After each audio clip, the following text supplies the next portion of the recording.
Well, Shawn, I'm very impressed. I listened to the album.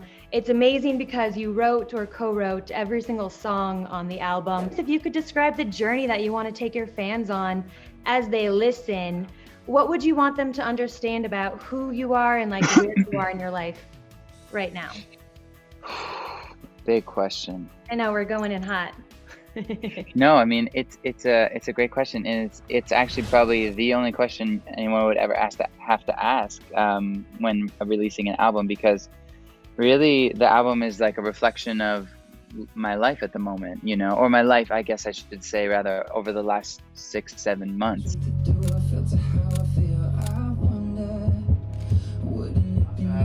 on the camera, please.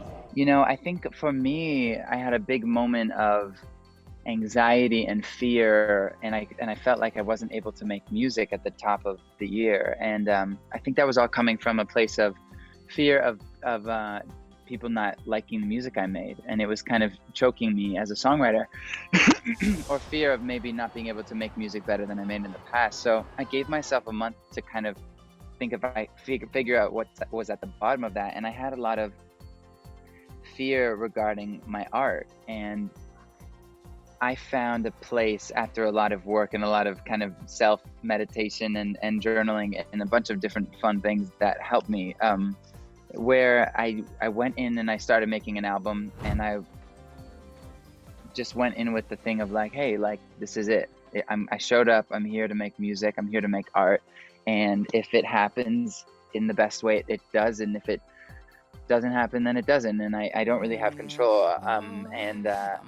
Ironically, when I freed myself from that expectation, I think I started making my favorite art I've ever made in my life. I mean, I really feel like I created an album that feels like freedom. And I keep saying the word freedom, but I know the album is called Wonder, and wonder was an essence of it that I was trying to find. But like, I felt very free just making it. I felt like this is music I love to listen to. This is music I want to hear. This is music I want to make. And I think it's gorgeous for that reason.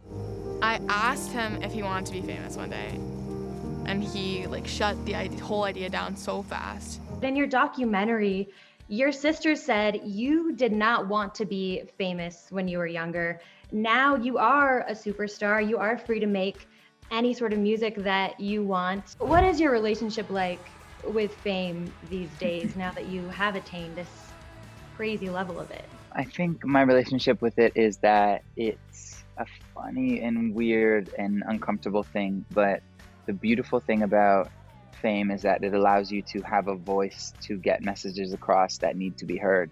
And I think that's a level of my career that I've wanted to step into in the past, but I felt like was lacking courage to do. And I started a foundation over the last couple of years that we've been working on, and it's just like I realized that all of the music and all of the fame and the videos and the photos and everything kind of combined creates a platform to be able to send a really, really powerful message in so many different ways. So fame is something that you can't just get if you ask for it. It's something that I think happens to people, and there's no really answer why or reason why. And it's been something that's really been a blessing in my life after I realized I can use it for some really beautiful things.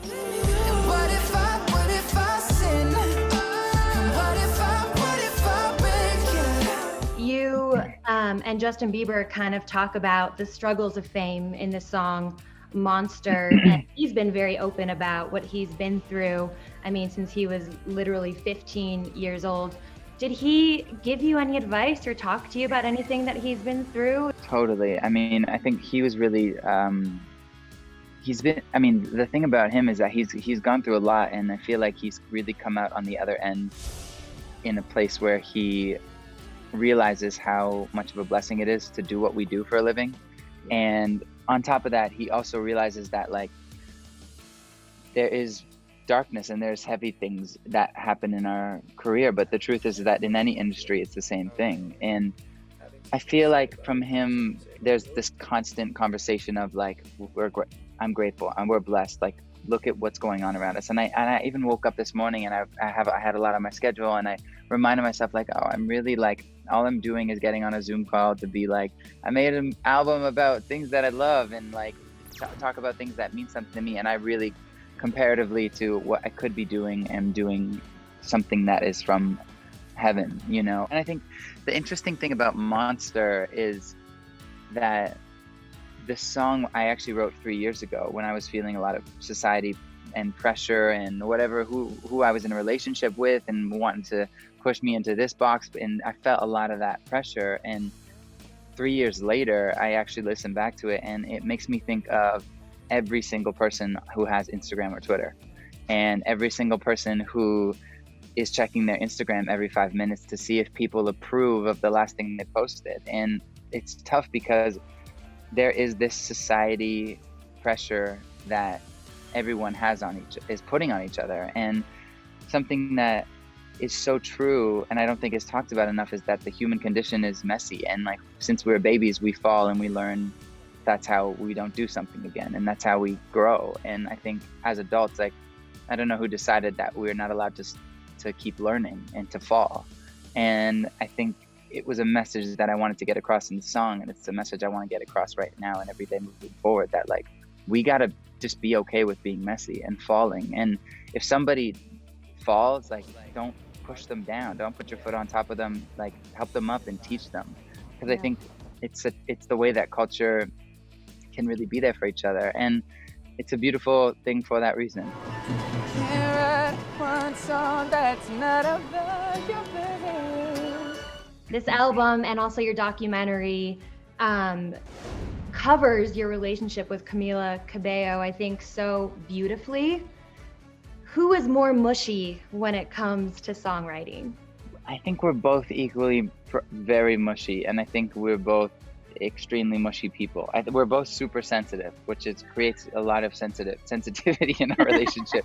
But we are songwriters, so we're constantly searching for the sensitive topics in life. And I don't know, I'm pretty mushy. I don't know how she would answer that. I feel like she would maybe say I'm much more mushy. That's kind of cute though. Yeah. Are there topics that you guys have both agreed to not write about when it comes to the relationship? No, we don't really put any rules or boundaries, I think, on what we're writing about, or our art, or even just, I think the truth about being celebrities and being in a relationship is that it's super tricky, because there's a lot of people who want to know more than maybe is normal to give out. They want more personal stuff. Mm-hmm. But both of us realize that, like, it's just sometimes you say something that maybe you shouldn't have, and sometimes someone asks you a personal question and you answer it because you're off guard, and you know, you can't really do much about it. It's just kind of the nature of the beast. In 24 Hours, it talks about how fast everything moved with Camila. Is she your forever person? Like, do you talk about an engagement one day? Yeah, absolutely. I think for me, it's always been, if I'm not willing to talk about that stuff, then I kind of check out a little bit. And I don't know, I really think when you know. And she's been one of my best friends since I was like 15 years old. So I don't know, at the same time, I know we're really young, so I don't want to jump like insanely fast. But I think when you find your person, you feel and you know that you found your person. What are you guys doing for the holidays, by the way? I'm going back to Canada. I'm going back home in 5 days. So much family time. Are you excited? Oh my God, we have a puppy. So, and I'm going to my parents' house. So Camila and I are going to stay in the basement at my parents' house in Pickering, Ontario with a puppy. It's going to be super nice. That puppy is so cute, by the way. Thanks. He's super cute. Is it a lot of hard work? It's like having a baby. It's like having a child. Yeah. Well, very cute. Congratulations. The album is amazing. I'm so excited for you and for people to hear it. Thank you, Katie. I appreciate you.